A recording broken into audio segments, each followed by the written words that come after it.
Hello everyone. ఈరోజు fathers day కదా, fathers day గురించి ఒక ఫాదర్ని అడుగుదాం. అదేనండి మా హస్బెండ్ని. చెప్పు, ఫాదర్స్ డే గురించి ఏమైనా చెప్తావా? నేను కూడా ఒక ఫాదర్ అయ్యేంత వరకు తెలియదు. ఒక ఫాదర్స్ డే రోజు ఒక ఫాదర్గా నేను ఎక్స్పెక్ట్ చేయాల్సిన వర్డ్స్. టు బీ ఫ్రాంక్ చెప్పాలంటే నా చిన్నతనం నుంచి ఎప్పటికీ కూడా వన్ ఆఫ్ ద గ్రేటెస్ట్, ఎప్పటికీ కూడా హీరో అంటే నాన్నే. నేను హీరో అవుతానో లేదో తెలియదు, కానీ నా పిల్లలకి మా నాన్న అయితే ఎప్పటికీ నా హీరోనే, ఎవర్ గ్రీన్ హీరోనే. సో తను కరిగిపోతూ కూడా తన వెలుతురులో పంచి పిల్లల భవిష్యత్తు చీకటిని మార్గం చూపే ఒక గొప్ప వ్యక్తి నాన్న.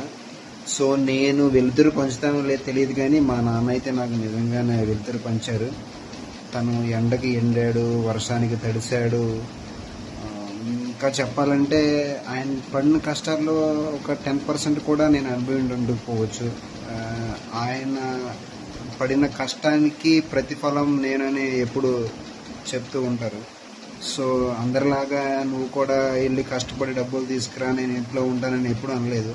నేను కష్టపడతాను, నువ్వు చదువుకో, నీ భవిష్యత్తు బాగుండాలి, నేను ఇలాగో వ్యవసాయం చేసుకుంటున్నాను, నువ్వు అలా ఉండకూడదు, నువ్వు ఎప్పటికైనా సరే నా కొడుకు అని కాకోకుండా నీ తండ్రి కానీ చెప్పిన రోజే నేను చాలా హ్యాపీగా ఫీల్ అవుతానని చెప్తుండేవారు.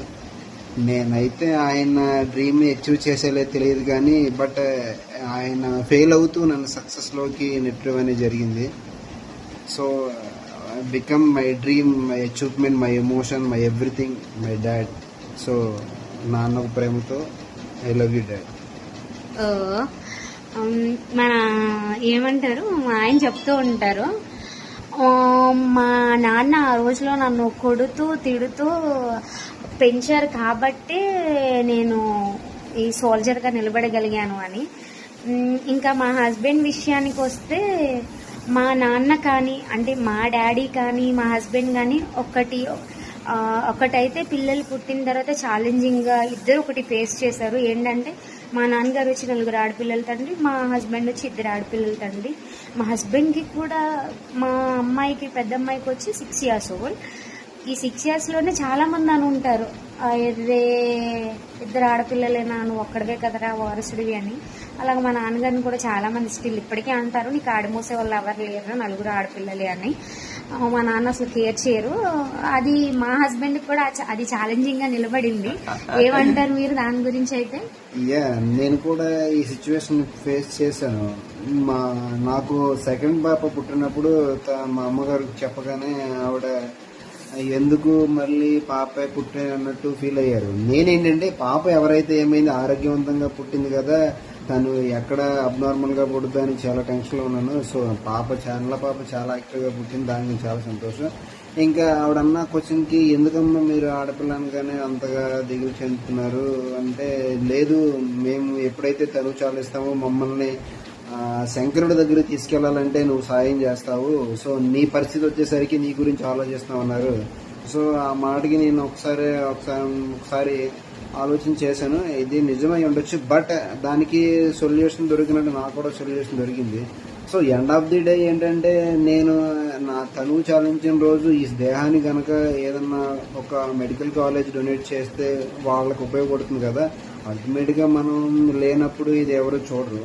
సో దానికి నేను డిసైడ్ అయ్యి నా బాడీని ఎప్పటికైనా సరే ఇలా మెడికల్ కాలేజ్ డొనేట్ చేస్తాను.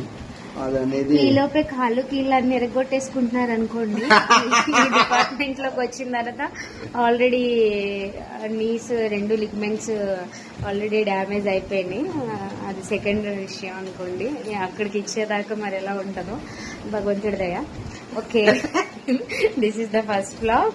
అలా సరదాగా కూర్చుని కబుర్లు చెప్పుకుంటే, నువ్వేం చెప్తా ఫాదర్స్ డే గురించి అని అంటే, సోల్జర్ కదా, సోల్జర్ గానే ఒక భారతం చెప్పేశారు, మీరు బోర్ ఫీల్ అవ్వకండి. Please subscribe my channel. నాతో నేను, మాతో మీరు. Come on, chill up with you. తనతో చాలా షేర్ చేస్తున్నా. She is multi talented. And one thing, please encourage your women empowerment. వాళ్ళకంటూ ఒక ఫైనాన్షియల్ అసిస్టెన్స్ అనేది మనం ఏర్పాటు చేయాలి. సో వాళ్ళంతా వాళ్ళు సంపాదించిన రూపాయి వాళ్ళ కనుక ఖర్చు పెట్టి ఆ సంతోషం వేరు.